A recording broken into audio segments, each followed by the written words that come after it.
Taste the Daily.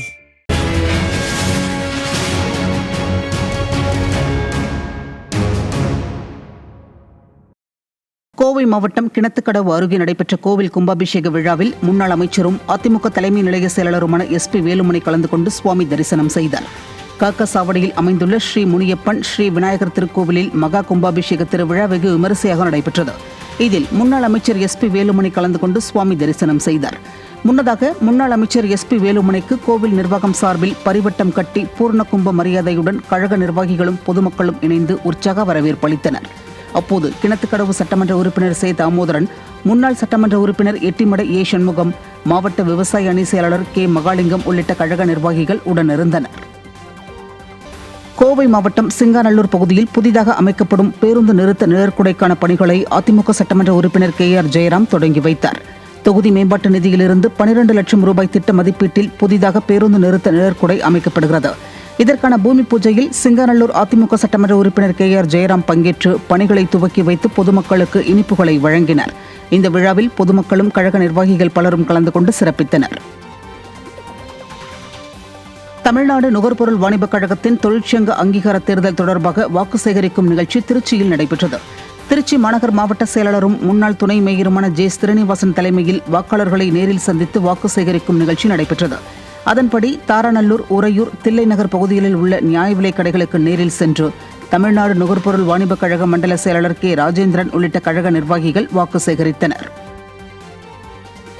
Erode மாவட்டம் கோபிச்செட்டிப்பாளையம் அருகே கழக பொதுச் செயலாளரின் பிரச்சார பொதுக்கூட்டத்தில் பங்கேற்க சென்றபோது எதிர்பாராத விதமாக மயங்கி விழுந்து உயிரிழந்த தொண்டரின் குடும்பத்தினருக்கு தலைமை கழகம் சார்பில் 10 லட்சம் நிதி உதவி வழங்கப்பட்டது. உயிரிழந்த தொண்டரின் உடலுக்கு கழக பொதுச் செயலாளர் நேரில் சென்று அஞ்சலி செலுத்திவிட்டு முதற்கட்டமாக மாவட்ட கழகம் சார்பில் 10 லட்சத்திற்கான காசோலையை வழங்கியிருந்தார். இந்நிலையில் உயிரிழந்த தொண்டரின் வீட்டிற்கு நேரில் சென்ற மாவட்ட செயலாளர் AK செல்வராஜ், பவானிசாகர் சட்டமன்ற உறுப்பினர் பன்னாரி உள்ளிட்டோர் அதிமுக தலைமை கழகம் சார்பாக 2ஆம் கட்டமாக 10 லட்சத்திற்கான காசோலையை வழங்கினர். அனைத்து இந்திய அண்ணா திராவிட முன்னேற்ற கழகத்தின் சார்பாக தலைமை கழகத்தின் சார்பாக ரூபாய் 10 லட்சம் ரூபாய் வழங்கப்படும் என்று அறிவித்தார்கள். அதன் அடிப்படையில் நேற்றைய தினம் நம்முடைய பொதுச் செயலாளர் அவர்கள் அதற்குண்டான காசோலையை கொடுத்தனுப்பி இன்றைக்கு நாம் நேரடியாக வருகை தந்து திரு அர்ஜுனருடைய குடும்பத்தாருக்கு இதில் இருக்கிற அவங்களுடைய தாய் சகோதரிகளை எல்லாம் சந்தித்து அந்த காசோலையை வழங்கியிருக்கிறோம். கிருஷ்ணகிரி மாவட்டம் ஒசூரில் உள்ள கிருஷ்ணகிரி மேற்கு மாவட்ட அலுவலகத்தில் 200க்கும் மேற்பட்ட BCKவினர் முன்னாள் அமைச்சர் பாலகிருஷ்ண ரெட்டி முன்னிலையில் அதிமுகவில் இணைந்தனர். அதிமுக ஒன்றிய செயலாளர் ஹரிஷ் ரெட்டி, ஒன்றிய அவைத்தலைவர் முனிராமப்பா மற்றும் பகுதி செயலாளர் ராஜு ஆகியோர் ஏற்பாட்டில் நடைபெற்ற நிகழ்ச்சியில் BCK பிரமுகர் முனிராஜ் தலைமையில் 200க்கும் மேற்பட்ட BCKவினர் கழகத்தில் இணைந்தனர். அப்போது முன்னாள் அமைச்சர் பாலகிருஷ்ண ரெட்டி அனைவருக்கும் கழக துண்டை அணிவித்து வரவேற்றார். இந்நிகழ்ச்சியில் மாணவரணி மாவட்ட தலைவர் ஆதி உள்ளிட்ட கழக நிர்வாகிகள் பங்கேற்றனர்.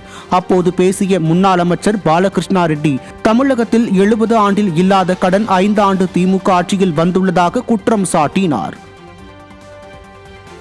சென்னை கோயம்பேட்டில் தமிழ்நாடு நுகர்பொருள் வாணிப கழகத்தின் தொழிற்சங்க அங்கீகார தேர்தலுக்காக அதிமுக நிர்வாகிகள் வாக்கு சேகரித்தனர்.